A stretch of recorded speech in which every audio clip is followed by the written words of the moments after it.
Ang istoryang inyong mapakikinggan ay may mga linya at eksena na hindi naaangkop sa mga batang tagapakinig. Ang patnubay ng magulang o ng mas nakatatanda ay kailangan. Kawawa naman ang apo ko. O eto, may dala ulit akong merienda para sa inyong dalawa ng kapatid mo. Ito kay Jet at ito naman ang iyo. Mas marami yan dahil ikaw ang paborito kong apo. Salamat po, Lo. Wala yun na po. Alam mo naman na kung anong kayang ibigay ni Lolo, yun ang ibibigay ko sa inyo, di ba? Pero hayaan nyo, dahil hanggat kaya ni Lolo, bibigyan ko kayo ng mas maganda pang buhay. Palaging ako ang kakampi nyo, ha? Nandito ako palagi para sa inyo. Mahal kayo ni Lolo. Hayaan nyo na lamang muna ang tatay nyo. Hindi ko rin kasi alam kung magbabago pa siya eh. Basta hanggat buhay ako, sisiguraduhin ko sa inyo na tutulungan ko kayong magkaroon ng magandang buhay.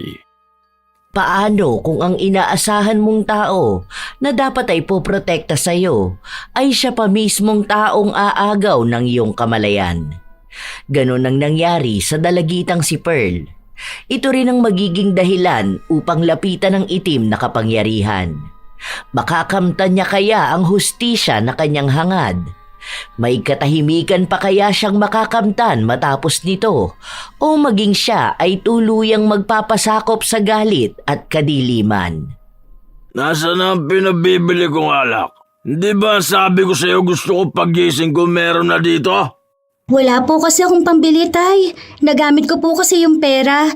Bumili po ako ng bigas natin. Ay, ano ba naman yan? Mangutang ka sa tindahan. Ganitong wala akong alak, mas lalong umiinit ang ulo ko. Bilisan mo! Ayaw na rin po kasi tayong pautangin eh. Nagagalit na nga po sa akin. Kasi po, hindi raw po kayo nagbabayad. Habang nagagalit at nagwawala si Elvert, saka naman dumating si Marcelo na kanyang ama. May bitbit ito na mukhang pagkain na binili niya sa labas. Oh, ano ba nangyayari dito ha? Ano na naman yung naririnig kong ingay? Nagwawala ka na naman dyan, Elvert. Paano naman kasi itong bata na to napakatanga? Yung pera na iniwan ko sa kanya, pinambili ba naman ng pagkain? Ang sabi ko, ibili niya ng alak. Nagugutom na po kasi kami ni Jet Jet. Tapos, ayun na lang po ang pinambili namin. Hindi po kami kumain kagabi eh. Kasi po, naubos niyo po yung ulam tapos inilabas niyo pong pampulutan po. Ngayon ako pa pala may kasalanan, ha? Ano ba naman yan, Elvert? Wala ka na nga maipakain sa mga anak mo, gusto mo pang saktan. Dapat kasi sumama ka kay Jetro para lumuwas ng Maynila. Para sana may silbi ka naman, di ba? Kaya iniwan ka ng nanay ng mga bata dahil sa ganyan mo ugali. Magbago ka na. Kawawa naman ang mga bata. Ay, buwisit naman talaga, oh. Bahala ka kayo dyan! Padabog na umalis si Elvert habang ang kanyang panganay na anak ay nakatayo lang. Hindi alam ang gagawin. Ayaw pa naman niya na nagagalit ang ama. Ilang sandali pa, ibinaba ni Marcelo ang bitbit niya at tinawag si Pearl. Umupo ka rito sa tabi ni Lolo. Halika, tignan mo itong inuwi ko. Galing akong bayan kanina at binilang kita ng damit mo. Tignan mo nga kung kasya sa itong mga to. Saka meron din sa kapatid mo. Pasensya na kayo, yan lang ang kaya ni Lolo sa ngayon ha. Hayaan nyo, kapag nagkaroon ng pera si Lolo, ibibili ko pa kayo ng mas marami. Nandito rin bumili ako ng paborito mong palitaw. Salamat po, Lolo. Wala yun na po. Alam nyo naman na love kayo ni Lolo, di ba? Sige na, isukat mo na yung damit na binili ko. Tignan mo kung kasya sa'yo. Magluluto na muna ako ha. Pagpasensya mo na muna ang tatay mo ha. Pinagsasabihan ko naman siya eh. Lalo na tayo kung kinakawawa kayo.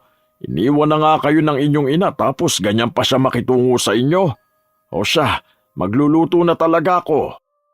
Ang dahilan kung bakit naging lasenggo si Elvert ay dahil na rin sa paghihiwalay nila ng kanyang asawa na ina ni Pearl. Noong una kasi, masaya naman ang kanilang pamilya. Ang problema ay mas nag-asam ng magandang buhay ang ina nila na hindi kayang maibigay ni Elvert. Wala kasi itong trabaho at kung magkakaroon man, hindi siya nagtatagal. Dahil minsan ay napapaaway dahil mabilis uminit ang ulo. Nakatira rin sila sa isang tagong baryo kung saan mahirap din ang pamumuhay. Wala silang kuryente. Wala ring kakayahan na magkaroon ng mas maayos na pagkain dahil madalas na kinakain lamang nila kung ano ang kanilang mga tanim o minsan ay gutom talaga sila. Ganon din ang buhay na nararanasan ni na Pearl. Dagdag pang pasakit ay kapag may pera ang kanyang ama, mas inuuna nito ang pagbili ng alak. Ilang araw pa ang lumipas, nagkaroon na ng trabaho si Elvert. Madalas siyang wala sa bahay kapag umaga at naroon lang siya kapag gabi na at tulog na ang mga tao. Isang hapon, naglalaba si Pearl at ang kanyang kapatid. Sakto naman na napadaan ang kanilang lolo. Apo, ano ba naman yung suot mo? Hindi ba sabi ko wag mo nang gagamitin yan dahil may butas na yan? Tignan mo, nakabuka ka pa dyan habang naglalaba. Dalaga ka na, ayusin mo yung upo mo. Tinahi ko na po ito, Lolo. Hindi ko po napansin na napunit po ulit eh. Ang hirap po kasing umupo dito sa bangko, ang liit po. Magpalit ka nga doon. Baka mamaya may naninilip na dyan sa'yo. Alam mong daanan dito, may mga makakakita sa'yo. Di mo pa naman masabi ang utak ng mga tao ngayon. Sa susunod ayusin mo na ang sinusuot mo ha. Kaya nga kita binibilan ng mga bagong damit dahil ayaw ko na babastos ka. Opo, sorry po, Lo. Umuwi ba ngayon ang tatay nyo? Balita ko maaga yata silang pinatapos sa trabaho nila. Nakita ko yung kasama niya sa trabaho nandun sa bahay nila. Tapos siya wala pa rito. Pasinuuna talaga nun sa labas kaysa makasama ang mga anak. Matanda na kasi hindi na nakikinig sa akin. Hindi ko po alam, Lo. Hindi ko pa naman po nakikita si tatay. Baka po kasama na naman niya ang mga kaibigan niya pong nagiinuman. Wala naman po siyang ibang ginawa, puro ganun eh. Ay, ang tatay nyo kahit na anong sabihin ko hindi nagbabago. Kailan kaya siya matatauhan? At ako ang naiinis sa mga ginagawa niya. May trabaho nga siya, wala naman na ibibigay na pera sa mga anak. Malapit na ang pasukan, hindi pa kayo nabibilan ng mga gamit. Hayaan nyo, may mapapasukan akong trabaho bukas. Kaya mabibilhan ko kayo ng gamit sa school. May uniform pa naman kayo, di ba? Nagpasalamat lang ang magkapatid sa sinabi ng kanilang lolo. Nang kinahapunan, maaga silang kumain dahil baka mahirapan sila kapag nagdilim na. Isda pa naman ang kanilang ulam. Ang sabi ng kanilang lolo, hayaan na lang daw muna nila ang kanilang ama. Huwag na nilang tirhan ng ulam dahil uuwi rin naman daw yon ng lasing. Nang matapos na ang kanilang hapunan, nagtulong ulit ang magkapatid para maglinis ng kanilang kusina. Alam mo, Jet, gusto ko, kapag nakapagtapos na ako ng pag-aaral, luluwas tayo ng Maynila. Maghahanap ako ng trabaho doon. Tapos, ikaw naman ang paaralin ko. Gusto kong tumira tayo sa isang bahay na tayo lang, tapos masaya tayo. O kaya hanapin natin si nanay. Baka mayaman na siya, no? Sana kunin niya tayo rito. Ayoko na kasi dito eh. Sumagot ang kanyang kapatid na kung iiwan din nila ang kanilang ama ay parang katulad lang din ng pag-iwan na ginawa ng kanilang ina. Paano naman din ang kanilang lolo? Hindi ba? Kasi si Lolo, papa yun ni tatay eh. Malamang, hindi rin naman siya kukunin ni nanay. Kumbaga, kahit tayo na lang muna. Tapos kapag mayaman na tayo, saka na lang natin sila tulungan, ano? Ang layo naman kasi nitong lugar natin. Ang hirap pang makapunta rito. Kahit hanggang bayan lang, kailangan pang sumakay. Gusto ko rin naman na maranasan yung mas tahimik at maayos na buhay. Ayoko na rito. Habang naglalabas ng sama ng loob ang dalagita, narinig naman niya ang yabag ng kanilang ama. Halatang lasing na lasing ito. Kaya parehas silang natakot. Hindi nila alam kung magpapakita ba sila o magtatago muna sila hanggang sa makapasok ng kwarto ang kanilang ama. Pero sa huli, nakita rin sila nito. Ano na namang ginagawa niyo dyan, ha? Bakit hindi ba kayo natutulog? Pearl, hindi ba ang sabi ko kapag ganitong oras nasa kwarto ka na dapat? Hindi mo ba maintindihan yun, ha? Naglilinis pa po kami ng pinagkainan namin kanina, Tay. Pero po, patapos naman na po kami. Patapos na. Bilisan nyo dyan! Natumba pa si Elvert habang naglalakad siya papasok sa kwarto. Ilang sandali pa, natapos na rin sila sa kanilang ginagawa. Sakto naman na umuwi ang kanilang lolo. Maaga ako magsisimula sa trabaho bukas. Natutuwa naman ako, mabibilhan ko na kayo ng gamit sa school. Makakapag-uwi na rin ako ng mga pasalubong sa inyo. Sige, tulog na ako mga apo ha. Good night sa inyo. Mahal kayo ni Lolo. Habang tahimik ang hating gabi, kung saan lahat ng mga tao ay payapa ng natutulog, nagising ang dalagita matapos niyang maramdaman na may kamay na humihipo sa kanyang katawan. Wala na siyang nagawa kundi ang tahimik na umiyak. Ilang beses naman na yung nangyayari. Halos gabi-gabi. Unti-unting nagiging mas mapusok ang paghawak sa kanya. Huwag po. Parang awa niyo na po. Tama na po. Walang nagawa ang kanyang mga luha. Pinagsamantalahan pa rin siya. Paulit-ulit na para bang isa sa kinatutuwa ng gumagalaw sa kanya ang kanyang pag-iyak. Hindi na nakatulog ang dalaga matapos ang pangyayari na yun. Iyak lang siya ng iyak. Hindi niya magawang humingi ng tulong.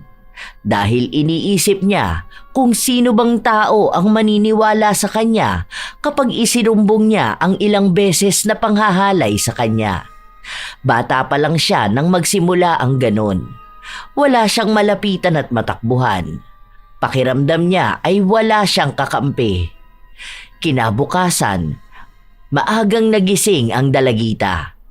Paglabas niya ng kwarto, naabutan niya ang kanyang kapatid. Ang sabi sa kanya nito, may iniluto ng pagkain ng kanilang lolo dahil maaga itong umalis kanina. Walang ganang kumain ng dalagita pero kailangan niya ng lakas para harapin ang buong araw. Pero bago sila makakain ng kapatid, lumabas ang kanilang ama at inunahan sila. Anong tinitingin-tingin nyo dyan, ha? Tay, pwede niyo po bang hatian ng pagkain si Jet Jet? Hindi pa po kasi siya kumakain eh. Kahit siya na lang po. Baka po kasi sumakit ang tiyan niya eh. Mamaya pa po ako magluluto ulit kasi may tatapusin pa po kaming labahin. Bakit kasi ngayon lang kayo gumising? Kumuha kayo ng plato doon. Kanina pa kayo nandito, hindi kayo kumain. Isa pa, ayusin mo nga yung buhok mo, Pearl. Hindi ka man lang marunong magsuklay. Ang sapnot niyan. Maliligo pa lang po kasi ako, Tay. Hindi ka naligo kagabi? Hindi po. Sabi ko na eh. Mupo na kayo rito. Kumain na kayo. Gutom na gutom ako, kagabi pa ako hindi kumakain. Inubusan niyo ba naman ako ng ulam eh? O ano pang tinutunganga niyo dyan? Bahala nga kayo dyan. Nakaupo lang sa isang sulok si Pearl. Hindi siya nagsasalita. Napupuno ng takot ang buo niyang katawan. Sa katunayan, habang naiisip niya ang nangyari kagabi, gusto niyang sumuka. Hindi niya maatim ang ginawa sa kanya. Hindi niya masikmura. Walang ibang nakakaalam ng pinagdaraanan niya. Hindi niya rin ito masabi sa ibang tao dahil iniisip niya na ano na lamang ang magiging tingin nila sa kanya. Paano na ang magiging panghuhusga ng mga tao na kahit siya naman ang tunay na biktima? Natatakot din siya na baka walang maniwala sa kanya lalo na't ilang taon naman na siyang hinahalay at hindi niya isinusumbong sa mga pulis. Babae siya at alam niyang kahit na siya ang ginawa ng masama, maaaring batuhan pa rin siya ng sisi. Ilang araw pa ang nakalipas, naging tulala na ang dalagita. Minsan pa, naabutan siya ng kanyang lolo sa labas ng bahay. Nagwawali siya pero wala ang kanyang kaisipan sa ginagawa. Ayos ka lang ba talaga, apo ko? Ano, may problema ka ba? Halika nga rito, sabihin mo kay lolo. Kanina ko papansin na parang ang lalim ng iniisip mo eh. Ano, tungkol din ba yan sa gamit nyo sa school? Di ba ang sabi ko na ako nang bahala doon? Wala po, Lo. Ayos lang po ako. Hindi lang po ako nakatulog ng maayos kagabi. Bakit? Mainit ba o malamok? Gusto mo bang palitan natin ang kulambu mo? Baka kasi may butas na rin yun. Wala po. Hindi lang po talaga ako makatulog. Pero baka po mamayang tanghali po, susubukan ko pong matulog kapag po inantok ako. Kawawa naman ang apo ko. O ito, may dala ulit ako merienda para sa inyong dalawa ng kapatid mo. Ito kay Jet, ito naman ang iyo. Mas marami yan dahil ikaw ang paborito kong apo. Alam mo naman na lahat ng paborito mo handa akong ibigay, di ba? Ganyan kakahalaga kay Lolo. Salamat po, Lo. Wala yun na po. Alam mo naman na kung anong kayang ibigay ni Lolo, yun ang ibibigay ko sa inyo, di ba? Pero hayaan nyo, dahil hanggat kaya ni Lolo, bibigyan ko kayo ng mas maganda pang buhay. Palaging ako ang kakampi nyo, ha? Nandito ako palagi para sa inyo. Mahal kayo ni Lolo. Hayaan nyo na lamang muna ang tatay nyo. Hindi ko rin kasi alam kung magbabago pa siya eh. Basta hanggat buhay ako, sisiguraduhin ko sa inyo na tutulungan ko kayong magkaroon ng magandang buhay. Ilang araw pa ang lumipas, tila mas lalong lumalala ang pagiging lasenggo ni Elvert. Wala na siyang pakialam sa mga ginagawa niya kapag lasing siya. Minsan pa ay may mga tao na nagpupunta sa kanilang bahay dahil sinasabi ang mga ginagawang kalokohan ni Elvert. Minsan pa raw na nagwala siya sa isang inuman at may nasirang mga gamit. Dahil wala namang pera ang mga bata, humingi na lamang sila ng tawad sa inasta ng kanilang ama. Isang gabi, bago matulog si Pearl, nagulat siya nang makita ang ama na nakatayo sa pinto ng kwarto. Nakakagulat ka naman po, Tay. Bakit po? Akala ko po tulog na kayo eh. Naririnig ko kasi na humihilig kayo kanina. Bakit nasa labas ka ba, ha? Patayin mo na yung gasera at pumasok ka na sa kwarto nyo, ha? Anong oras na, oh? Sabi ko kapag ganitong oras na hindi ka na dapat lumalabas, di ba? Nagpunta lang po ako ng banyo, Tay. Opo, patulog na po ako. Kaya anong oras ka na nagigising dahil dyan sa kapupuyat mo sa wala namang kwentang bagay, eh? Pumasok ka na sa kwarto mo. Wala ka naman naggagawin, palakad-lakad ka pa dyan. Nagmamadali ang dalagita na pumasok sa loob. Mag-isa lang siya na natutulog sa kwarto dahil ang kanyang kapatid ay kasama ng kanyang ama. Habang lumalalim ang gabi, hindi makuha ng dalaga ang kanyang antok. Sa sobrang tahimik ng paligid, nakakaramdam na naman siya ng takot dahil inaasahan niyang may mangyayari na naman. At hindi nga siya nagkamali. Ramdam niya na may nagbubukas na ng kulambu niya at marahang lumalapit sa kanya. Hinahalikan siya nito mula sa kanyang braso hanggang sa kung saan-saan ang parte ng kanyang katawan. Huwag po, parang awa niyo na po. Tama na po ito, ayoko na po. Maawa po kayo sa akin. Wala siyang ibang narinig na tugon kundi ang mahihinang halinghing. Matagal na pambababoy sa kanyang katawan. Wala siyang ibang ginawa kundi ang umiyak na lamang. Matapos ang panghahalay sa kanya, sinundan pa nito ng pagbabanta. Na huwag siyang magsusumbong kahit kanino dahil nasa mga kamay niya nakasalalay ang buhay ng kapatid. Matapos noon ay iniwan siya sa loob ng kwarto na durog. Duming-dumi sa kanyang sarili. Galit sa buhay na meron siya. At kahit anong gawin niya, wala naman siyang kakayahan na umalis. Kinabukasan, ramdam ang pagod sa katawan ng dalagita. Wala siyang ganang kumilos. Hindi siya makagalaw sa loob ng bahay, kaya ang akala ng kanyang kapatid ay may sakit siya. Sana dumating na si nanay. Ayoko na rito. Nasaan na kaya siya, no? Gusto ko nang bumalik siya para sunduin tayo. Kasi sasama talaga ako sa kanya. Hindi niya alam, habang nagsasalita siya, narinig siya ng kanyang ama. Gusto niyo palang sumama sa nanay niyo, dapat ngayon palang hinahanap niyo na siya. Kung gusto niyo umalis sa pamamahay ko, umalis na kayo! Hindi ko kayo kailangan dito, ha? Gusto niyo bang palayasin ko na kayo ngayon? Wala naman pala kayong pinagkaiba sa nanay niyo eh. Sige, doon kayong makisiksik sa kanya. Ewan ko kung tanggapin niya kayo. Di naman kayo mahal ng nanay niyo eh. Alam niyo kung bakit? Dahil kung mahal niya kayo, hindi naman siya alis eh. Kaso hinayaan kayo rito, di ba? Kung talagang kayo ang iniintindi niya, sana isinama na kayo. Pero ang gusto niya, sarili niya lang ang iintindihin niya. Habang galit na galit si Elvert, hindi na makapagsalita ang magkapatid. Umiiyak lang sila. Kung ano-ano na lang din kasi ang lumalabas sa bibig ng kanilang ama. Ni hindi man lang inunawa ang tunay na dahilan kung bakit nais nilang lumayo. Ilang sandali pa, dumating na rin ang kanilang lolo. Ano na naman ba yan, Elbert?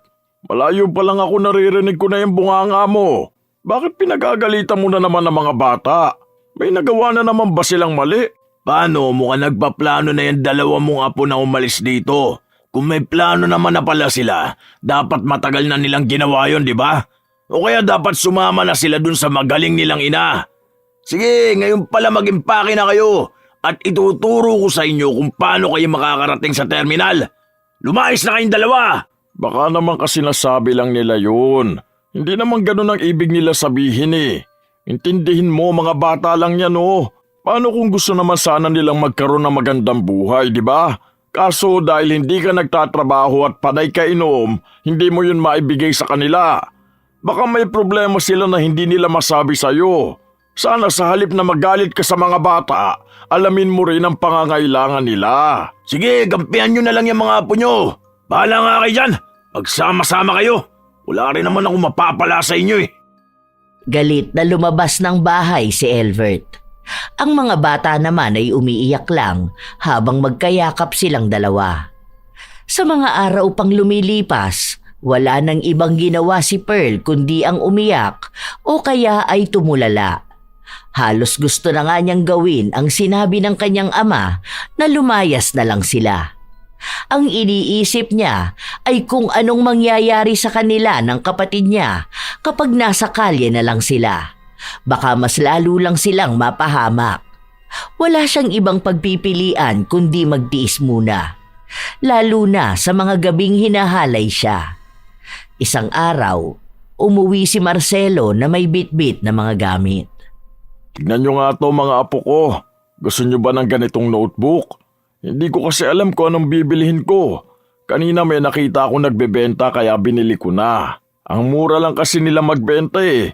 Tapos ang dami ring mga nakigulo para makakuha ng notebook. Bag na lang ang kulang nyo, no? Salamat po, Lo. Mukhang pambata to para sa'yo. May mukha pa ni Jolina magdangal.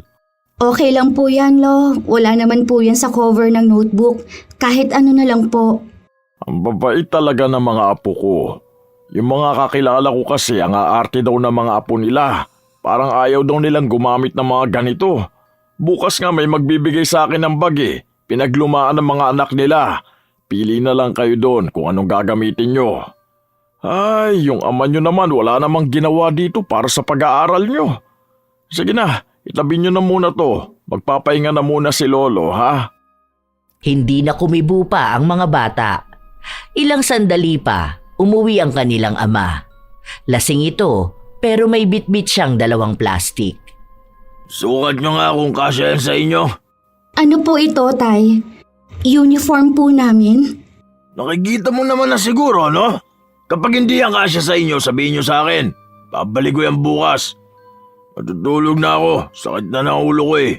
Kanina pa ako nahihilo. Kahit na paano, nakaramdam ng tuwa ang 2 bata dahil lumang-luma na ang uniforme na sinusuot nila. Bago magtungo sa kanilang kwarto ang magkapatid, pinaghatian na muna nila ang mga notebook na bigay ng kanilang lolo. Nangako rin sila sa isa't isa na pagbubutihin nila ang pag-aaral para magawa na nilang magkaroon ng mas maayos na buhay. Huwag niyo na pong gawin sa akin ito. Maawa naman na po kayo sa akin. Huwag po. Katulad sa gabi-gabing nangyayari, muli na namang pinasok si Pearl sa kanyang kwarto. Katulad lang noon, kahit na anong pagmamakaawa ng dalagita, nilapastangan pa rin ang kanyang katawan. Paulit-ulit siyang umiiyak at nagmamakaawa pero wala siyang ibang naririnig kundi ang halinghing ng isang demonyo. Walang sawa nitong ginagamit ang kanyang katawan para lang maglabas ng init. Isa na namang madilim na gabi ng kanyang buhay. Katulad ng dati, matapos siyang gamitin ay lalabas na ng kanyang kwarto.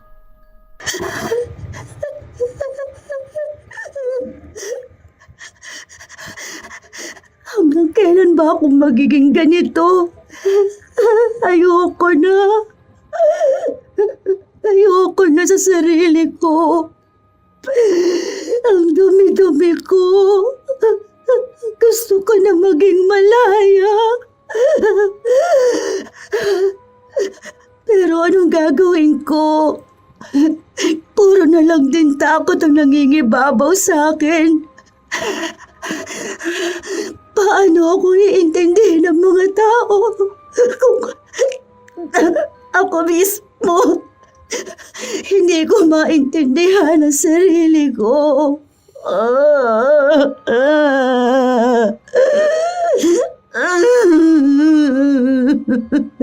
Pinaghahampas ng dalagita ang kanyang sarili. Gusto niyang sumigaw pero hindi na kaya pa ng kanyang lakas. Wala rin naman siyang kayang sabihin sa iba. Hindi niya rin naman maisusumbong ang nangyayari sa kanya kahit sa ama. Lalo na't tatay mismo ng kanyang ama ang humahalay sa kanya. Paano rin siya maipagtatanggol ng ama kung sarili nga nito ay hindi niya maasikaso? Palaging lasing. Hindi sila kinakausap ng maayos. Wala ring ibang matatakbuhan. Dahil sa kanilang lugar, tingin sa kanyang lolo ay napakabait. Kaya kung magsasabi siya ng panghahalay sa kanya, baka ibalik lang sa kanya ang mga sumbong niya. Kilala niya ang mga tao sa paligid niya. Agad na hinuhusgahan ang mga kababaihan kahit na ang nais lang naman nila ay kakampi. Sila ang biktima pero madalas ay sa kanila pa nagagalit. Naaalala pa niya noong may kapitbahay silang nagsumbong sa ginagawang panghahalay sa kanya ng kanilang kaanak. Sa huli ay sinabing siya ang may kasalanan. Maaari daw na nilalandi niya ang lalaki kaya bumigay. Sa halip na simpatya, mas lalo lang siyang ikinahiya. Iyon ang ayaw ni Pearl. Sira na ang kanyang buhay. Ayaw nilang mawalan palalo ng pag-asa para sa magandang buhay na pangarap nila ng kapatid. Tinatakot din siya ng kanyang lolo na sa oras na malaman ng ibang tao ang ginagawa sa kanya, papatayin nito ang kanyang kapatid. Si Jet na lamang ang tanging kinakapitan ni Pearl, kaya ayaw niyang basta na lang ito agawan ng magandang kinabukasan. Hanggang sa sumapit ang umaga, dilat lang si Pearl. Umiiyak siya pero nasaid na ang mga luha. Tanging sugat na lang ng kanyang kalooban ang natitira. Kahit na walang gana, lumabas siya ng kwarto kung saan naabutan niya ang kanyang lolo na naghahanda na ng almusal. Gising na pala ang paborito kong apo. Halika rito, pinaghanda na kita ng pagkain mo. Umalis ang tatay mo at si Jet. Hindi ko alam kung saan sila pumunta pero dala nila yung mga luma niyong uniforme. Mamaya na po ako kakain. Hihintayin ko sila. Wala pa akong gana sa ngayon. Hindi ko alam kung malulunok ko yan. Umupo ka na rito. Gusto mo pa yata ako magalit eh. Alam ko na hindi mo na gusto pang mangyari yun, di ba? Kaya sumunod ka na lang. Marahan na lumapit ang dalaga. Nanghihina ang kanyang tuhod. Nanginginig ang laman. Ayaw na niyang makita ang kanyang lolo pero wala naman siyang ibang pagpipilian dahil nakatira sila sa iisang bahay. Kahit naman palayasin niya si Marcelo, wala naman siyang kakayahan. Pababalikin lang din ito ng kanyang ama na walang alam sa pinagdaraanan niya. Hindi ka dyan uupo. Dito ka.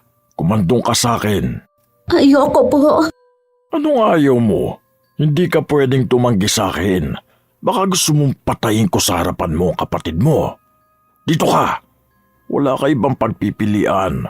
Kailangan mong sundin ang mga inuutos ko sa'yo. Nag-iinarte ka pa. Ilang beses naman na natin pinagsaluhan ng magdamag. Ano, hindi ka pa rin ba sanay at hindi ka masaya, ha? Huwag ka na maarte. Wala ka naman na rin ipagmamalaki. Kahit na sinong lalaki ang makasiping mo, malalaman nila na iba pa rin ang nakauna sa'yo, ha? Bakit niyo po ba ginagawa sa akin to? Hindi po ba dapat mas inaalagaan po ninyo ako? Dahil apo po ninyo ako. Hindi po yung ganito. Na kayo pa mismong sumisira ng buhay ko. Hindi niyo man lang inisip kung anong magiging epekto nito sa akin. Hindi ko naman kasalanan na ginusto ko tong ganito eh. Ikaw lang ang babae sa bahay na to. Hindi mo ba gusto ang ginagawa ko sa'yo? Hindi ba ako magaling sa kama? Sige, kung gusto mo, pwede naman tayong gumawa ng iba't ibang posisyon. Bakit hindi mo naman agad sinabi sa akin? Pagbibigyan naman kita eh. Mga kabataan talaga mahilig sa wild. Hindi ka ba kinikilabutan sa mga sinasabi mo? Yan talagang lumalabas sa bibig mo. Matapos mong gawin sa akin ng paulit-ulit, iniisip mong tama. Hindi ka ba nasusuka? Wala man lang ba sa iyong pagiging lolo mo? Nadugo mo rin ang nananalaytay sa akin, ha? Dugo na matagal ko nang kinasusuklaman. Bakit naman? Sa gusto ko at masaya ko eh. Huwag ka na nga umiyak dyan. Wala namang magagawa yung mga luha mo. Kung ako sa'yo, tanggapin mo na lang. Nangyari naman na eh. Natapos na, di ba? Kung hindi kita napasaya, hayaan mo. Mamayang gabi ulit. Tara na, kumain na tayo. Kumandong ka na sa akin at subukan mo ko ng pagkain. Huwag mo kong lalayasan, sinasabi ko sa'yo. Nakita ng dalagita na hawak ng kanyang lolo ang maliit na kutsilyo, kaya wala siyang ibang nagawa kundi ang sundin ito. Umupo siya sa kandungan ng kanyang lolo, hindi bilang isang klase ng paglalambing ng apo, kundi ang pagbibigay ng saya sa pantasya ni Marcelo. Umiiyak si Pearl habang sinusunod niya ang sinasabi ng matanda. Walang ibang nakakaalam noon maliban sa kanilang dalawa. Kaya kapag sila lang ang naiiwan sa bahay, kung ano-ano na lang din ang inuutos sa kanya ng kanyang lolo. Kahit namurahin niya ito o kamuhian, wala siyang takas. Kahit naman magmakaawa siya, hindi na siya pakikinggan pa. Ilang araw ang lumipas, palagi pa ring tuliro ang dalagita. Minsan gusto na niyang magsumbong sa ama, pero sa tuwing handa na siyang magsalita, saka naman ito uuwing lasing na lasing. Nag-aalangan din siya kung paniniwalaan siya. Dahil si Marcelo ang bumubuhay sa kanila.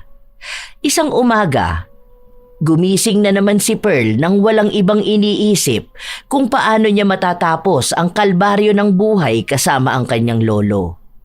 Wala na naman ang kanyang kapatid at ama, kaya sila lang ng lolo ang naiwan. Aalis muna ako. May gagawin akong importante ngayong araw. Hindi ka alis. Dito ka sa tabi ko. Halika rito. Tayong dalawa lang ang naiwan sa bahay, kaya dapat nagsasaya tayong dalawa. May papasukan akong trabaho. Kailangan kong pumunta doon ngayon. Anong trabaho? Magiging pokpok ka rin ba? Bakit kailangan mo pa umalis dito sa bahay? Siguro gusto mo na iba-ibang lalaki din ang gagalaw sa'yo, no? Napakalandi mo naman pala. Hindi pa ako naging sapat sa'yo? Gusto mo pa talagang sumubok ng iba? Hindi ako malandi. Gusto kong matutong buhayin ang sarili ko at ang kapatid ko. Gusto kong lumayo sa'yo. Dahil sa tuwing nakikita kita, palagi kong naaalala ang ginawa mo sa akin at paulit-ulit mong pambababoy sa katawan ko. Hindi ka aalis dito. Dahil kapag ginawa mo yon, ipagkakalat ko sa iba kung gaano ka kalandi. Natutulad ka sa nanay mong pokpok. Ewan ko na lang kung hindi ka magpalamo sa lupa dahil sa kahihiyan na aabutin mo. Hindi pokpok ang nanay ko. At kahit na kailan, hindi siya naging malandi. Sadyang gusto niyo lang na makalaya sa impyernong lugar na ito. Sus, kunwari ka pa. Ngayon naiintindihan ko na. Kating-katik ka sa ibang lalaki kaya ngayon hindi ka na nasisihan sa akin. Wala kang karapatan na magreklamo, ha? Pinapalamon ko kayo ng kapatid mo. Hindi ko naman kayo pinababayaan, ah. Ang dami mo pang rason. Halata naman na ginugusto mo kapag dinadalaw kita gabi-gabi. Ngayon nahanap ka pa ng ibang lalaki? Ang kati mo. Hindi ka alis ng bahay. Kapag tayong dalawa lang nasa bahay, dito ka lang palagi sa tabi ko. Nang araw din na yon ay gumawa na naman ng kababuyan si Marcelo sa dalagita. Wala na siyang takot kahit na maliwanag ang paligid. Hindi siya nag-aalala kung biglang uuwi ang dalawa nilang kasama o kung may ibang magiging bisita sila. Ang alam lang ni Marcelo, nanggigigil siya sa katawan ng kanyang apo. Mas gumaganda ang hulma ng katawan mo ngayon, ah. Mas sumasarap ka. Nakakatuwa naman. Mas lalo kong ginaganahan sa'yo. Kaya sana mas maganda kapag palaging tayong dalawa lang nandito sa bahay, no? Hayop ka! Wala kang kasing sama! Sobrang lala mo na! Yung kaluluwa mo, sinog na sa impyerno! Wala nang kapatawaran tong kahayupan na ginawa mo sa akin! Ganon talaga. Pero aminin mo, nasasarapan ka naman kapag dinadala kita sa langit, di ba? Ayaw mo na lang kasi aminin eh. Dapat tanggapin mo na lang para hindi ka na rin mahirapan sa buhay mo. Ang mga babae pa naman may hilig din. Alam ko na kapag nakikita mo, nalilibugan ka rin naman. Kapag mga ganyan, sabihan mo ko, ha? Para pwede na sa bakbakan. Sisiguraduhin ko sa'yo na pagbabayaran mo itong ginawa mo sa akin. Matitigil din itong pagiging demonyo mo. Paano? Magsusumbong ka ba sa pulis? Kaya mo magpunta sa bayan? Tingin mo ba kapag nagsabi ka sa kanila ng ganito, gagalangin ka nila? Aba, baka pagpasa-pasahan ka pa, di ba? O baka yun ang gusto mo? Mas maraming lalaki, mas masaya? O kaya, kanino ko magsasabi? Sa tatay mo? Nakakausap mo ba siya na maayos, ha? Hindi nga siya matinusumagot kapag tinatanong eh. Sa mga kapitbahay? Baka pagtawa ng kanila at sabihin na malandi ka at baliw. Walang maniniwala sa'yo. Ang mga katulad mong babae, mga malalandi na sa paningin ng lahat. Hindi ka naman din kasi maayos manamit eh. Pwede kong sabihin na ikaw ang nang-akit sa akin.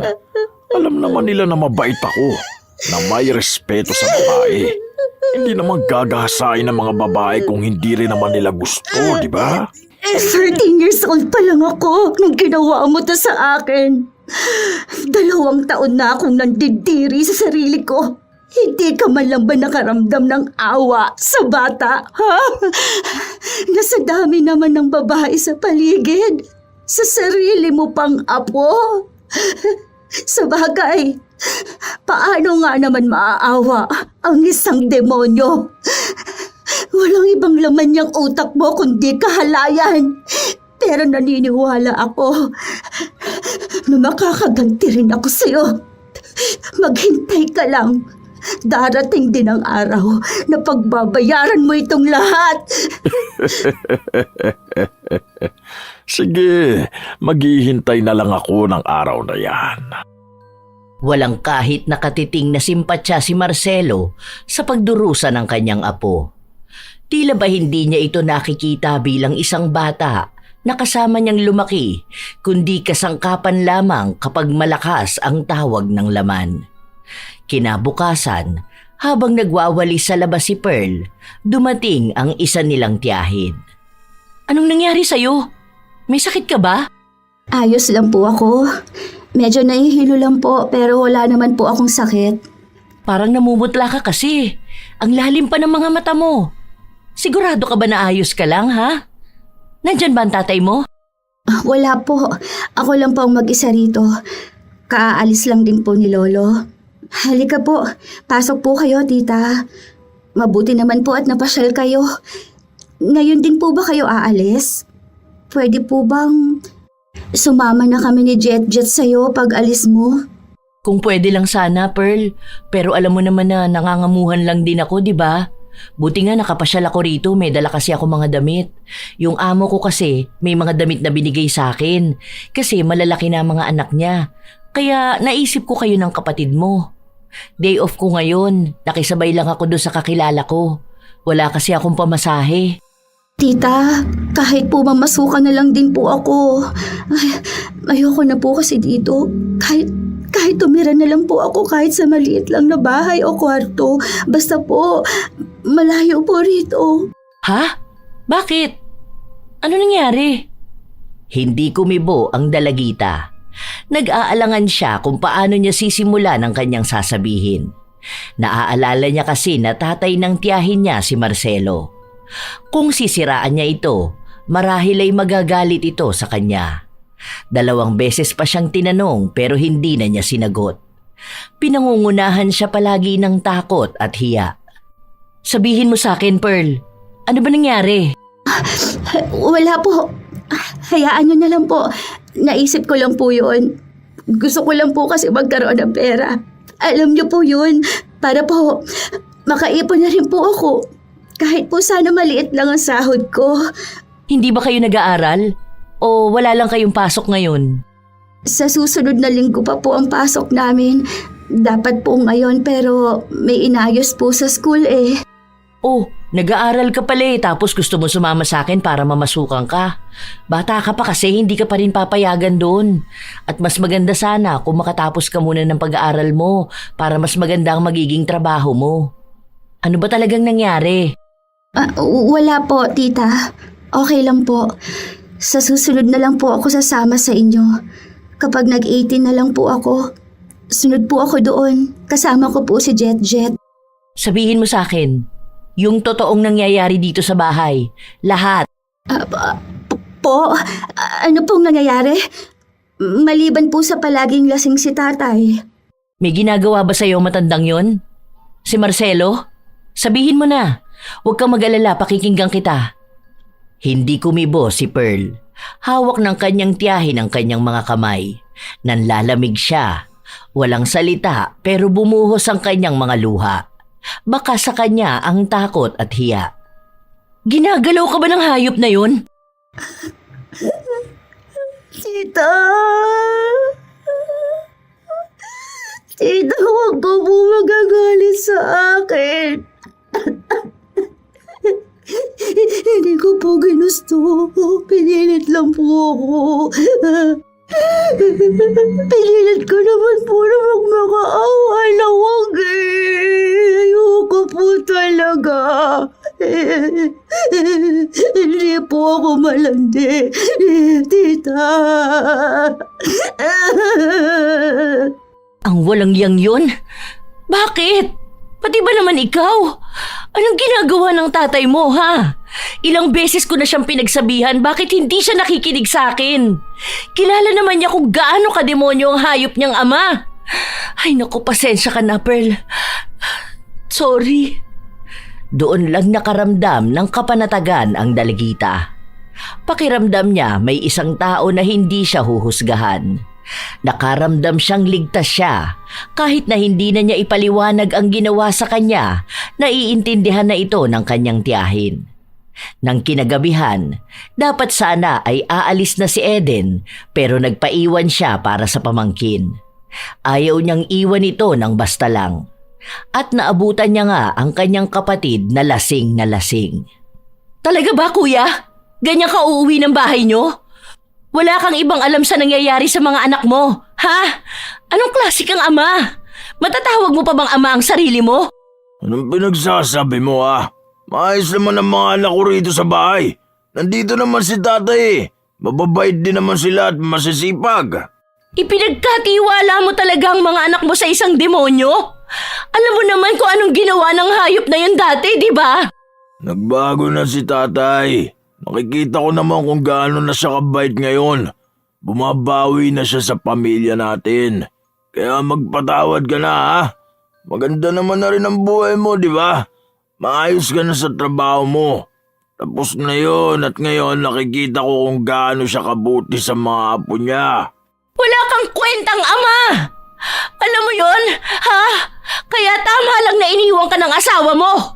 At sana, dumating na rin ang oras na iwan ka ng mga anak mo. Wala kang pakinabang sa kanila. Ni hindi mo man lang alam kung ano na ang nangyayari sa kanila eh. Baka sarili ka masyado. Huwag mo ang pagsasalita ng ganyan dahil hindi mo alam ang pinagdaraan ako sa buhay. Palibasa ikaw wala kang pamilya eh. Hindi ka naman nagkaroon ng asawa at anak. Kaya hindi mo alam kung gaano kasakit na iwan, ha? Mas gugustuhin ko pa yon kaysa hayaan ng mga anak kong pakisamahan ng demonyo. Alam mo, sa ginawa mong to, nawalan ka na ng lahat. Sige, ipagpatuloy mo ang pagiging walang kwenta para pagsisihan mo yan balang araw. Itanim mo sa utak mo tong mga sinasabi ko sa'yo. Hinawi na lang ni Elvert ang kanyang kapatid para magtungo sa kanyang kwarto. Si Pearl naman, nakatayo lang sa isang gilid habang ang kanyang tiyahin ay ipinagtatanggol siya. Pinapasok siya sa loob ng kwarto dahil naghihintay pa si Eden sa pagdating ng kanyang ama. Ilang sandali pa, dumating na rin si Marcelo. Oh, nandito pala ang aking anak. Ang paborito kong anak. Ano, wala bang kiss kay tatay? Miss na kita. Parang ang fresh mo ngayon ah. Mas mabango ka. Ang sarap ng amoy mo. Demonyo ka! Oh, ano na namang ginawa ni tatay? Nagtatampo ka ba, anak ko? Halika rito. Upo ka rito, dali. Tara na. Nakakadiri ka! Kinasusuklaman kitang hayop ka! Napakawalang iya mo! Pati ba naman ang apo mo? Hindi ka ba talaga tinatabla ng konsensya? Ha? Nakakatulog ka pa ba ng mahimbing? Oo. Malakas ka pa nga pala humilik pagkatapos mong manamantala. Sabi ko na nga ba, kaya nagagalit ka dahil nagseselos ka? Pwede naman na ikaw muna sa ngayon. Kung talaga mismo na ako, di ba? Hindi ba ako mapantayan ng mga lalaki doon sa Maynila? Sabi ko naman sa'yo, ako pa rin talaga ang hahanap-hanapin mo. Hindi ka talaga titigil, ano? Wala ka man lang bang kahit nakatitig na kilabot na nararamdaman kapag sinasabi mo yan? Paano mo naaatim na pag-isipan ng masama ang bata? Talagang wala kang Diyos? Talaga bang hanggang ngayon ganyan ka pa rin, ha? Kaya kahit na kailan hindi ko naisip na patawarin ka dahil hindi ka naman talaga magbabago. Isa ka pa rin walang yang tao. Apo mo na yun. Ginawa mo na sa amin. Ginawa mo pa sa kanya. Ang tanga rin kasi niya ni Elbert eh. Bakit tinanggap ka pa? Kaunting paawa mo lang sa kanya. Pinatira ka sa bahay niya kasama pa ang anak niya. Kasalanan ko ba yun? Lalaki ako.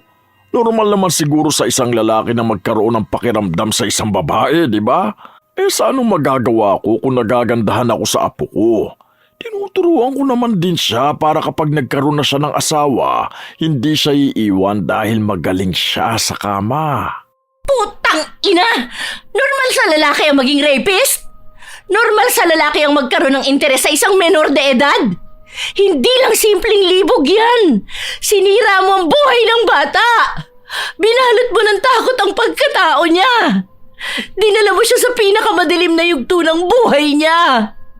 Wala kang kasing sama. Ang dapat sa'yo, pinarurusahan ng malala. Hindi lang sapat ang pagkakakulong o kamatayan. Gusto ko mas malala, mas mahirap. Wala naman na magagawa, nangyari na eh. May naganap na sa amin. Mukha rin namang ginusto niya. Kanino ba kayo magsusumbong? Sige, kung yan ang gusto nyo, basta bahala na lang kayo mapahiya ha. Ewan ko kung anong mas pagdurusahan yan. Baka hindi na yun makalabas ng bahay dahil iba na ang magiging tingin sa kanya ng mga tao. Sige lang. Umalis din agad si Marcelo. Si Eden naman ay naiyak na lang sa galit. Bumalik sa kanya ang mga alaala niya kung paano rin siya pinagsamantalahan ng kanyang ama. Matagal na niyang sinabi kay Elbert na huwag patutuloyin ng ama Pero nang maghiwalay sila ng asawa, nawala na siya ng direksyon sa buhay. Kaya hindi na rin siya makapag-isip ng tama. Kaya galit na galit din si Eden sa kanyang kapatid. Dahil hindi naman nadaranasin ng pamangkin ang kaparehas na takot kung sana mismong ama niya ang nagtanggol sa kanya at naglayo sa isang demonyo. Habang nasa loob ng kwarto sina Pearl at Eden, walang ibang ginawa ang dalagita kundi ang umiyak. Huwag ka na matakot, andito ako. Walang gagalaw sa'yo ngayon, pangako. Hindi ako aalis hanggat hindi natin nabibigyan ng leksyon ng hayop na yon. Sabay natin siyang lalabanan. Paano po kung patayin niya ang kapatid ko? Hindi ko po alam kung mapapatawad ko ang sarili ko kapag may nangyaring masama sa kapatid ko po. Hindi niya gagawin yon. Tinatakot ka lang niya. Ako ang gaganti para sa'yo. Para sa akin at para sa mga babaeng naging biktima ng hayop na yan. Bakit ngayon mo lang sinabi sa akin? Dapat nagsumbong ka na. Natatakot po ako. Ano na lang ang magiging tingin sa akin ng mga tao? Nakakahiya po ako.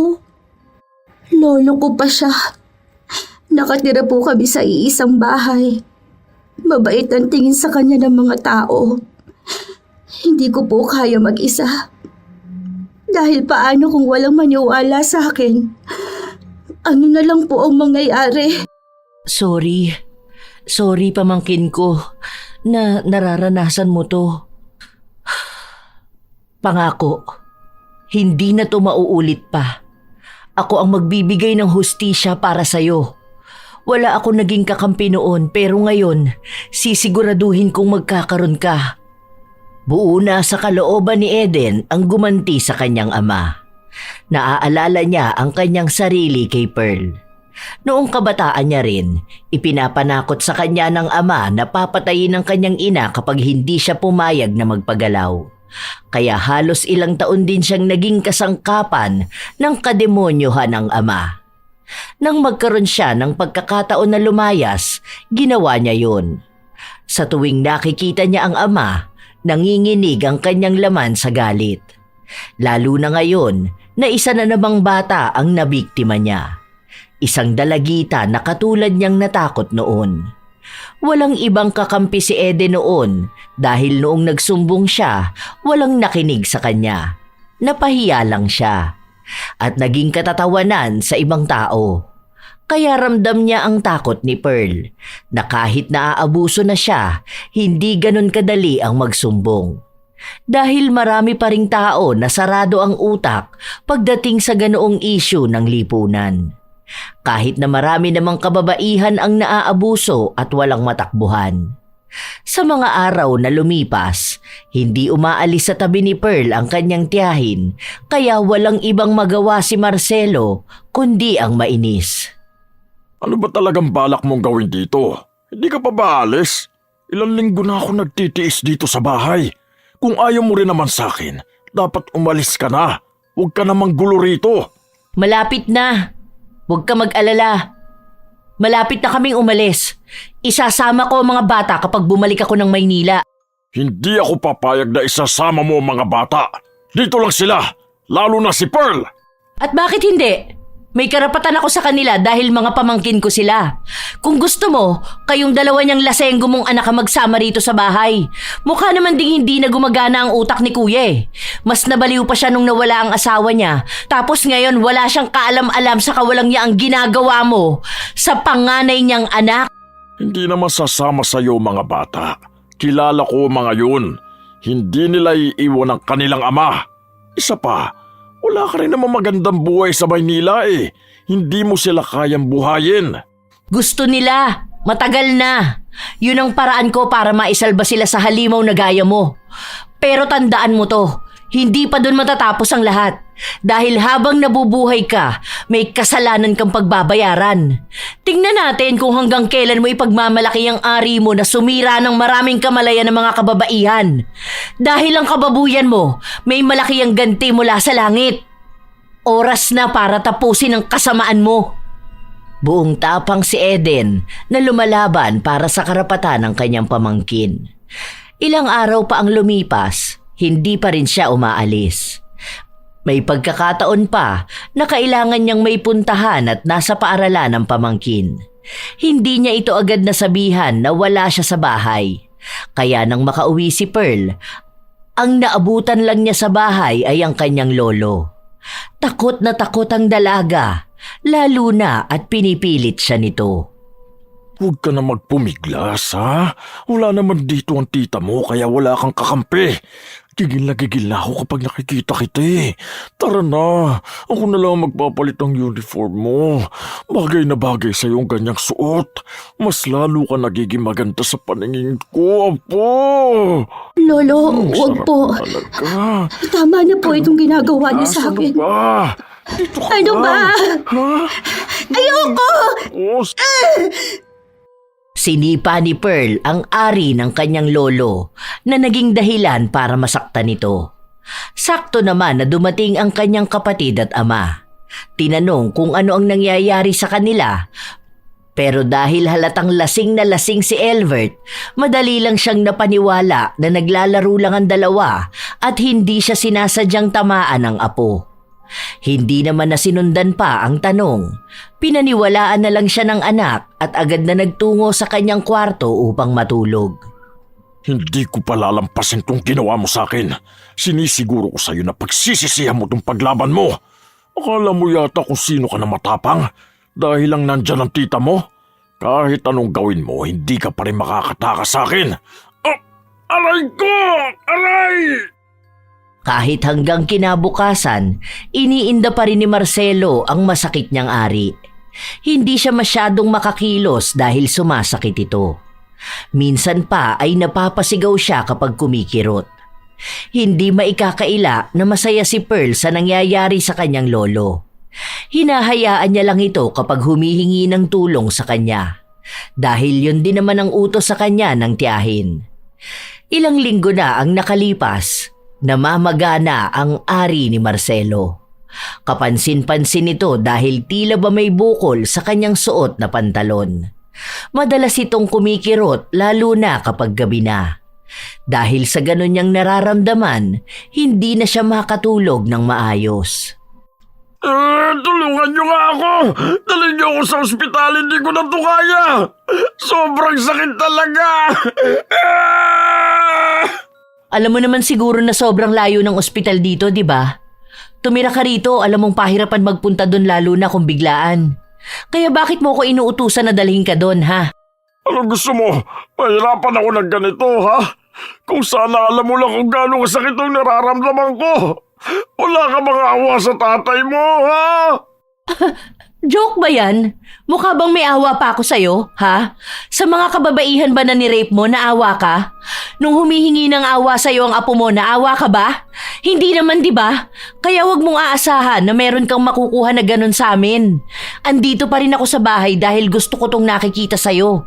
Ang saya pala kapag nahihirapan ka na. Wala ka na kasi yatang matira, no? Kadiri! Nana na siguro lumalabas sa'yo. Ayoko na! Sakit na! Hindi ko na ito kaya! Tulungan niyo ako! Dalhin niyo ako sa ospital! Walang makatulong sa kanya, lalo na't ilang oras pa ang aabutin para makapunta sila sa ospital. Ayaw din naman ni Eden na gumastos pambayad sa sasakyan na maghahatid kay Marcelo. Wala rin naman sa wisyo si Elvert dahil masarap ang tulog niya, dulot ng ilang bote ng alak na naubos na niya. Kaya sa paglipas ng mga araw, talagang tiniis na lamang ni Marcelo ang kanyang sakit. Hanggang sa may mga nagpunta sa bahay nila para tingnan siya. Ang sabi nila, maaaring nagkaroon ng impeksyon ang ari ni Marcelo. Tinanong siya kung ano bang ginawa niya at wala siyang maisagot. Gusto mo bang ako na lang ang magsabi sa kanila kung bakit ka nagkakaganyan? Kung ano raw ba ang ginawa mo? Wala naman ako ibang ginawa.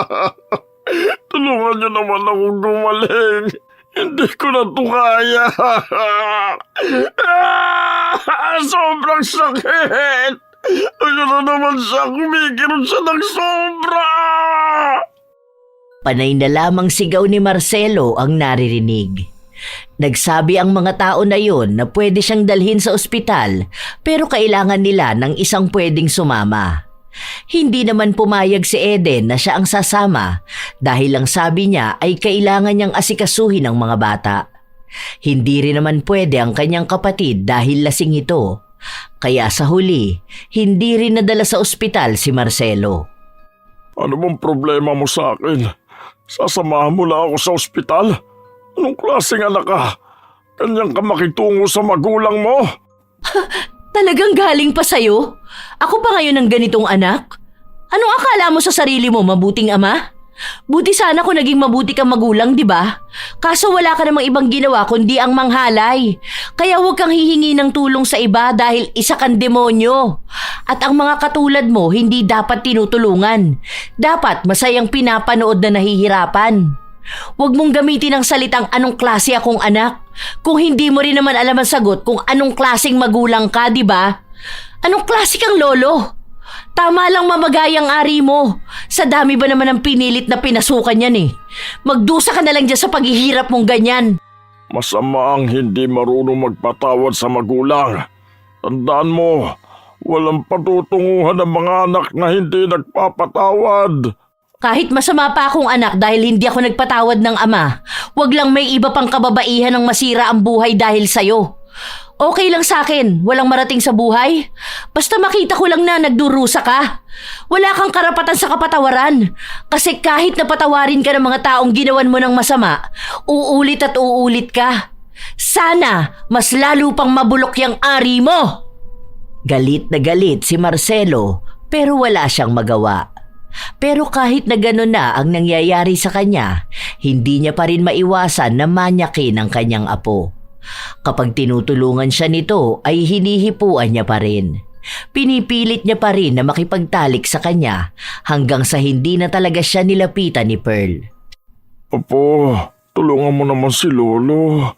Gusto kong maligo. Sabay na tayong maligo. Hindi ka pa rin talaga nagbabago? Hindi mo na nga magamot yung sarili mo. Ganyan ka pa rin magsalita. Hindi mo ba ako namimiss? Kasi ako, miss na miss ko na ang paborito kong apo. Nandidiri ako kapag tinatawag mo kong apo. Kaya siguro nangyayari yan sa'yo dahil sobrang manyakis mo. Bakit ba ganyan ka, ha? Wala bang ibang laman ng utak mo kundi puro kahalayan? Kaya ka hindi pinapatawad ni tita. Patawarin mo na ako, apo ko. Kapag tanda mo, maiintindihan mo rin ako. Dahil normal sa tao makaramdam ng ganito. Ang sakit! Ikaw mo ako ng gamot mo ko. Aray ko, ayan na naman. Kumikirot na naman. Parang pinipilipit ang aray ko. Baka yan talaga ang parusa sa mga rapist. Sana, lahat ng rapist, ganyan ang gawin. Wala naman kayong puwang sa mundo eh. Hindi naman kayo mahalaga. Kayo ang dahilan kung bakit marami ang takot. Tulungan mo ako, apo ko. Huwag ka na magalit sa akin. Hindi ko na kaya itong sakit na to. Parang awa mo na. Ganyan din ako sa'yo noon, di ba? Umiiyak ako sa sakit dahil sa pagpipilit mo sa akin. Nagmamakaawa ako sa'yo.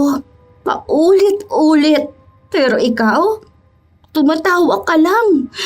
Tapos, wala kang ibang sasabihin sa akin, kundi masarap ako. Ngayon, ako naman ang may pagkakataon na magsabi sa'yo. Masarap din sa pandinig ko yung paghihirap mo. Masarap panoorin na nagdurusa ka. Nakikita mismo ni Eden ang tapang ng kanyang pamangkin. Kaya hinahayaan niyang ilabas ni Pearl ang lahat ng hinanakit niya. Nang sa ganon, kahit na paano ay mabawasan ang bigat na kanyang nararamdaman. Maraming naiipon na galit kay Pearl at naiintindihan yon ng kanyang tiyahin. Isa rin sa dahilan kung bakit ganon na lang ang sakit na napunta kay Marcelo ay dahil mismong anak niya ang nagpakulam sa kanya. Sa totoo lang, matagal na niyang nais gawin ang bagay na yon. Bata pa lang siya, pero natatakot siya sa maaaring maging balik sa kanya o singil ng itim na kapangyarihan kapag lumapit siya. Pero ngayon, mukhang wala na siyang kinatatakutan na mawala sa kanya. Kaya kahit nakaluluwa pa niya ang kapalit, handa siyang ialay. Makita niya lang na labis na nagdurusa ang lalaking nanamantala sa kanya at sa pamangkin. Dalawa silang nakatayo habang pinagmamasdan kung paano magmakaawa si Marcelo. Hanggang sa dumating si Elvert. Tay, ano nangyayari sa'yo? Ano ba naman kayong dalawa? Bakit naman pinapanood nyo lang na nahihirapan si tatay? Ikaw, Perla, kumuha ka nga ng gamot. Di mo inaalagaan ang lolo mo. Para saan po, Tay? Anong para saan? Gamot para makainom si tatay. Nasasaktan na nga may sakit siya. Nung ako po ba ang nasasaktan dahil sa ginawa niya? Nag-alala po ba kayo? Anong pinagsasasabi mo? Pinagsamantalahan lang naman po ako niyang tatay ninyo. 2 taon niyang ginawa. Kahit na ilang beses ako magmakaawa sa kanya, wala siyang ginagawa kundi ipagpatuloy ang pambababoy sa akin. Apo ko, ano ba yan sinasabi mo? Wala akong masamang ginagawa sa'yo. Alam nyo na mahal ko kayo, di ba? Ginawa ko naman ang lahat para buhayin kayo. Ano na naman ba itong pinagsasabi mong bata ka? Eden, ano to? Bakit kasi hindi mo hayaang si Pearl na ang magpaliwanag? Siya ang nakakaalam nun. Mga bagay na hindi mo alam dahil panay ka pag-iinom. Di ba sinabi ko naman na sa'yo? Nagbago naman na kamo ang tatay mo. Anong pagbabago? Yung pagiging mas malalang demonyo? Ilang beses ko na pong gustong sabihin sa inyo. Pero natatakot ako dahil baka hindi kayo maniwala sa akin. Baka magalit po kayo. Pero halos gabi-gabi niyo pong ginagawa sa akin yon. Gusto ko humingi ng tulong sa iyo, Tay. Pero paano ko naman yun gagawin? Kung wala kang ibang ginawa kundi mag-inom. Binibigyan niya kami ng pagkain. Pero kapalit naman nun ay ang pananamantala niya sa akin. Ano kuya? Naniniwala ka na ba sa mga babala ko sa'yo noon? Alam mo naman na halangang kaluluwa niyang tatay mo eh. Pero dahil dyan sa kagaguhan mo, hinayaan mong maulit yung ginawa niya sa akin dyan sa anak mo. Hindi ka kasi nag-iisip. Masyado ka ring selfish. Hindi ka agad nakasagot si Elvert. Hindi niya alam kung paano magpoproseso sa kanyang utak ang mga nangyari. Tulungan mo ko, anak ko. Sobrang sakit talaga. Huwag ka magpapaniwala sa kanila. Hindi totoo sinasabi ng dalawang... Sakit! Hayop ka! Walang iya ka, matanda ka! Ilang beses na sinuntok ni Elvert ang kanyang ama. Inawat na lang siya ni Pearl dahil halos gusto na niya itong patayin. Sinisiguro ko sa'yo na pagbabayaran mong ginawa mo! Hayop ka! Nagmakaawa ng ilang beses si Marcelo.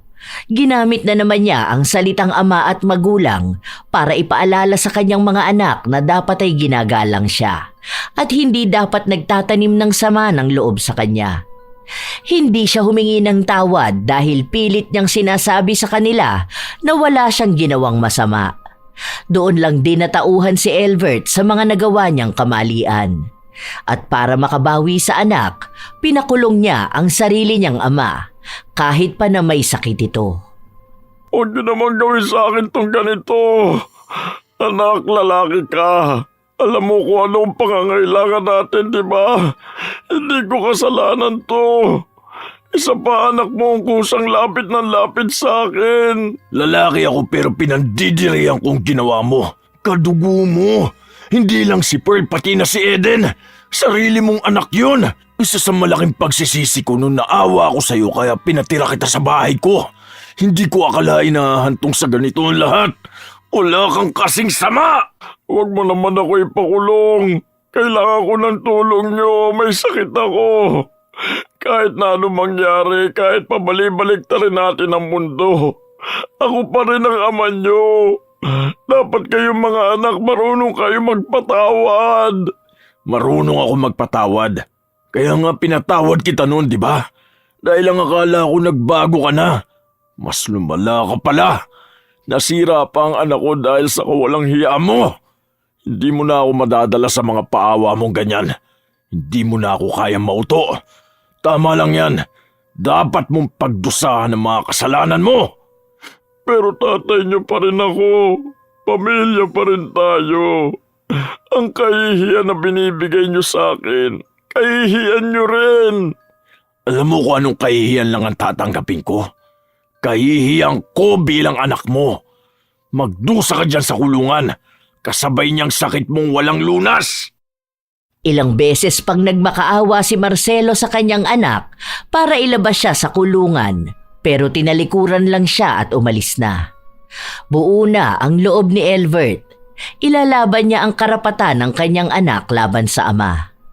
Nang makauwi siya sa kanilang bahay, naabutan niya si Pearl na mag-isa lang na nakaupo sa loob ng bahay. Nilapitan niya ito. Anak, pasensya ka na.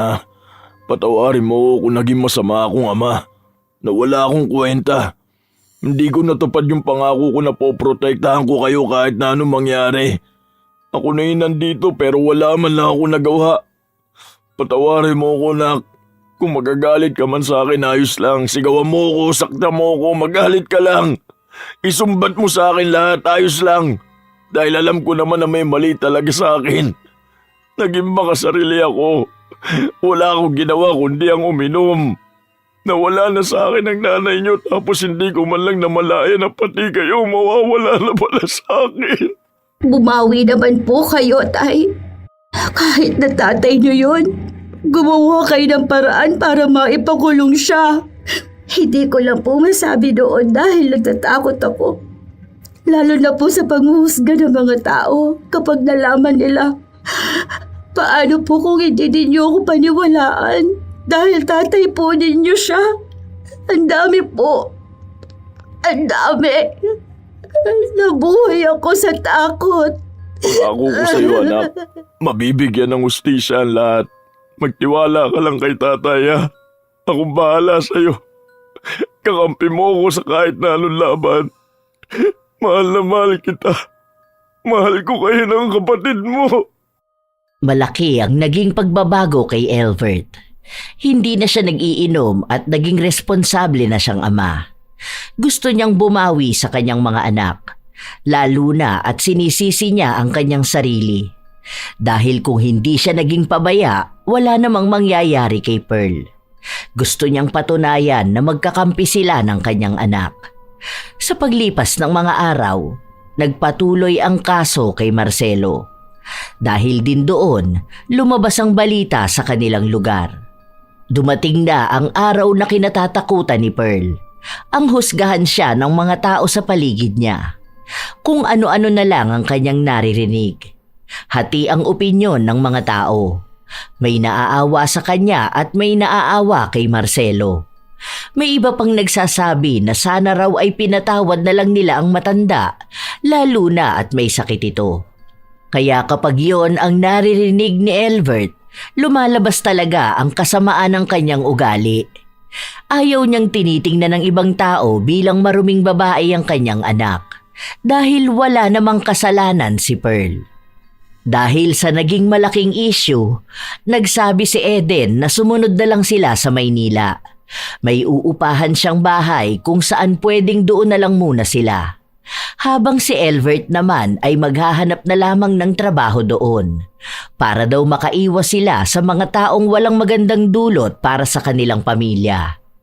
Naunang lumuwas ng Maynila sina Jet at Eden. Bago sumunod ang dalawa pa, nais munang makita ni Pearl ang kanyang lolo. Nang makita niya ito, iba na ang itsura. Sobrang payat na. Halatang grabe ang pagdurusa sa sakit niyang hindi magamot-gamot. Ilalabas niyo na ba ako rito, apo ko? Siguro napagtanto niyo na mali kayong pinakulong ako, no? Sige na, kaya ko pa naman kayong patawarin sa pamamahiya niyo sa akin eh. Hindi ako naparito para palayain ka. Gusto ko lang makita sa huling beses ang pagdurusa mo. Hindi na tayo magkikita pagkatapos nito. Alam mo, wala akong awa na nararamdaman sa'yo. Natutuwa ako. Masaya ako. Tama ka. Pinagtatawanan na kita ngayon. Ayokong bitbitin habang buhay itong takot. Itong galit at sama ng loob na bigay mo sa akin. Gusto kong iwan lahat dito. Gusto kong ikaw na lang ang magbitbit ng guilt na to. Kung mararamdaman mo nga. Kasi ngayon pa lang, halata na sa'yong hindi ka nagsisisi. Pero sana, dumating din ang araw na pagsisihan mo ang mga ginawa mo sa akin. Kay tita o sa kung sino pang ginawan mo ng kababuyan. Tama lang yung nararamdaman mo. At ang hiling ko, sana humaba pa ang buhay mo para mas mahaba pa ang pagdurusa mo. Matapos yung sabihin ng dalagita ay agad na rin siyang lumabas.